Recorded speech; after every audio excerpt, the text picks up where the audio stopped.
My next guest's most recent published work is his 221st book. I haven't written that many postcards. The book is entitled Enjoy Still Felt, an autobiography. Welcome, please, Dr. Isaac Asimov.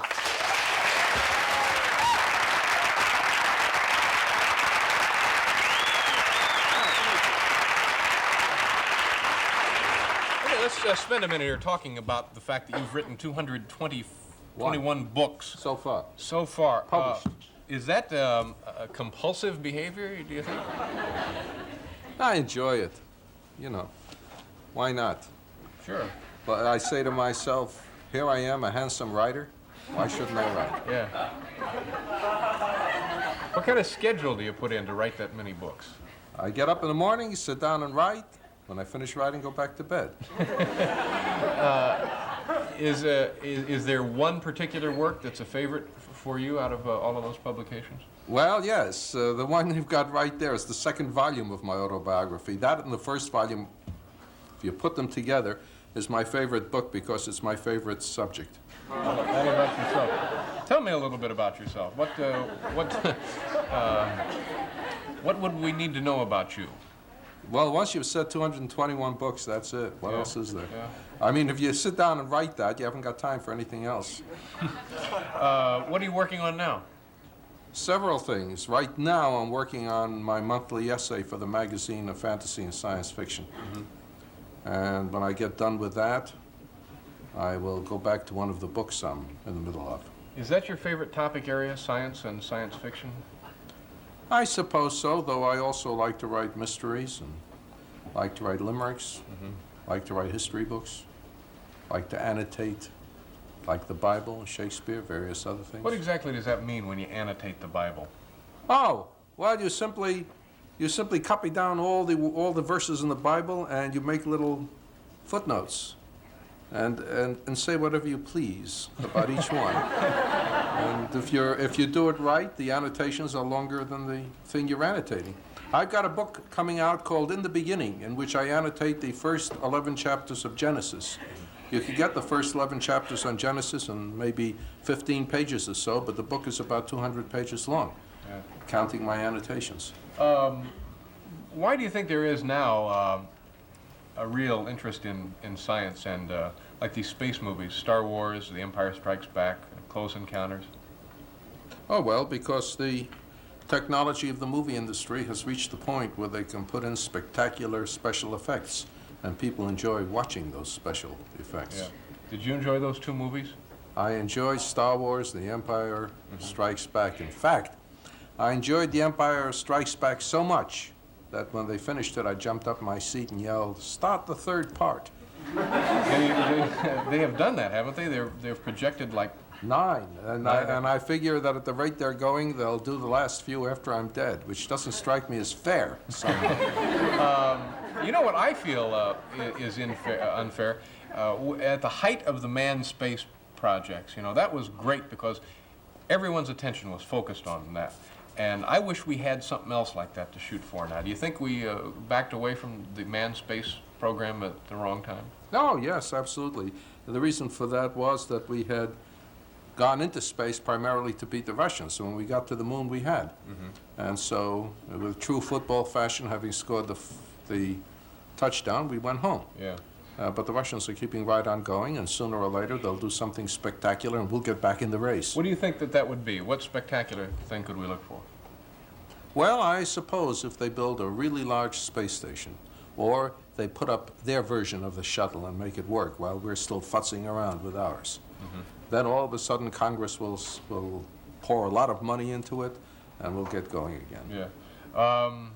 What would be the next logical step after we put a man on the moon, and say we wanted to continue putting men places? Where would we put our next man?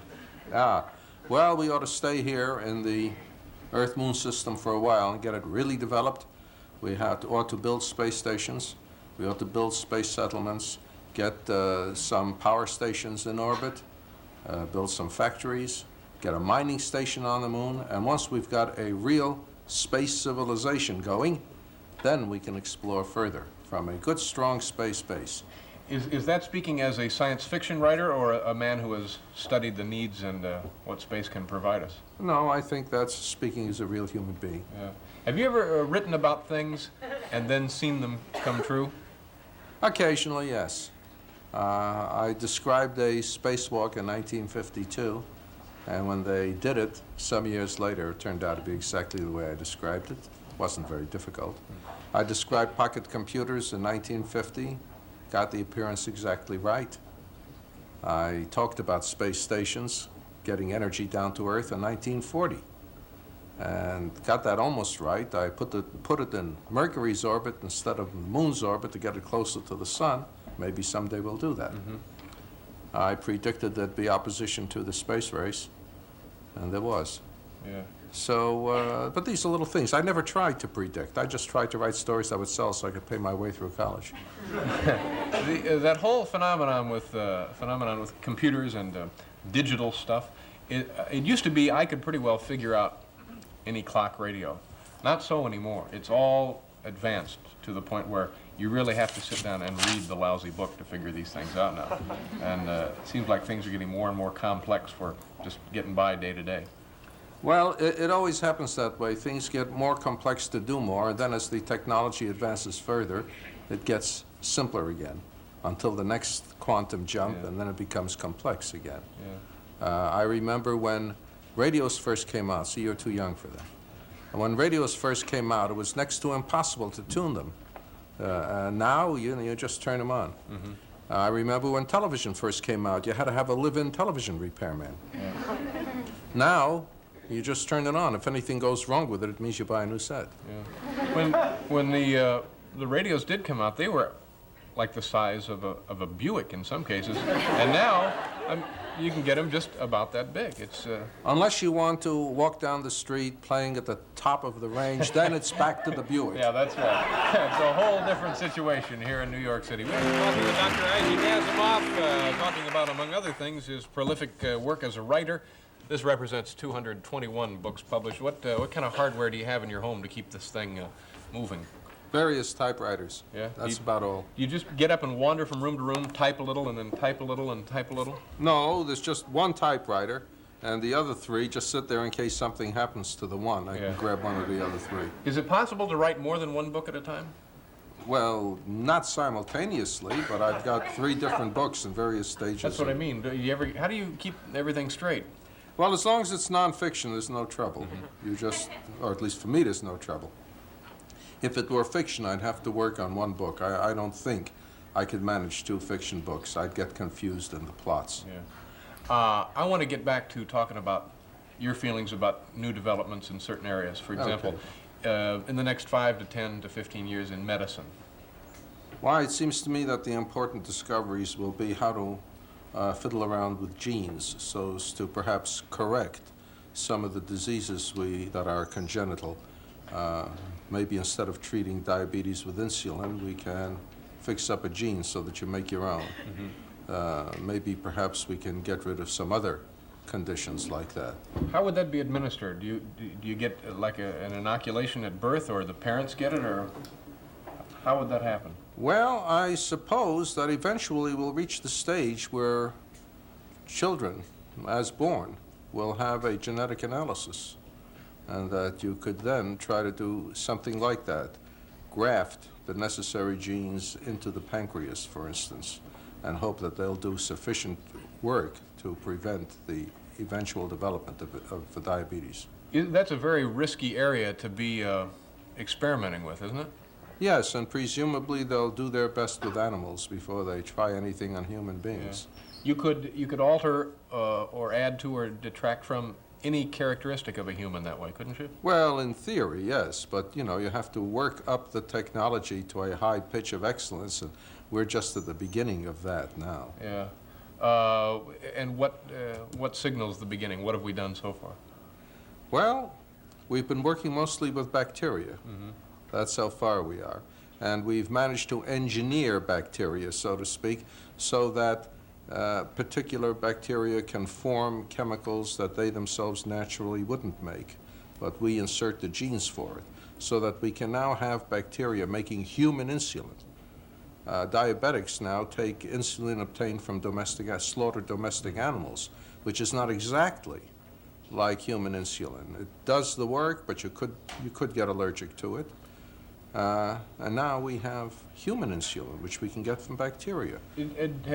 Have I heard correctly about a synthetic insulin, or is that what you're speaking of? Or? Well, in a sense, it's synthetic in that it's manufactured as a result of human agency, but it's exactly like human insulin, and the body can't tell the difference. What about cancer research? Any breakthroughs there? Well, heaven only knows. We've been waiting for one for 30 years at least, maybe 50, and we can never tell when it'll come, but it isn't here yet. Yeah. What about the weapons race? Well, now they keep talking about space weapons, about using laser beams or ion beams, things like that against satellites. And you'll have either killer satellites doing the job or stations on Earth. And as long as the satellites are unmanned, I suppose it doesn't do any harm to shoot them down. But I figure that the best weapons research is no weapons research. Yeah. You don't foresee that happening, though, I guess, huh? Oh, well, I imagine that in 30 years we'll have a situation in which there won't be any wars. Either that or there won't be any us. Let's get to the matter of communications developments. We were unable to place a call here to Missouri on a fairly sophisticated piece of equipment. You see any monumental breakthroughs in the area of communications? Well, there are monumental breakthroughs that are underway now in terms of communication satellites and optical fibers. And I imagine that more and more we'll be using laser beams for communicating rather than either electrical currents or radio waves. And it will then be possible to have millions, literally millions, of times as many messages carried on a wire or on a beam as we now can, so that everyone can possibly have their own television channel, the way we all now have our own telephone numbers. And closed-circuit television will become the great thing. And everything from education to research will be done by way of communication devices. The book is called In Joy Still Felt, which is part 2 of your autobiography, correct? Right. Part 1 was In Memory Yet Green. It said Autobiography of Isaac Asimov, 1920 to 1954, with a black border. Made my wife very nervous. She hadn't even met me in 1954. She kept saying, "Who's this imposter?" Dr. Isaac Asimov, thank you very much, Doctor, for being with us this morning. We're going to pause for an NBC News update. We'll be right back.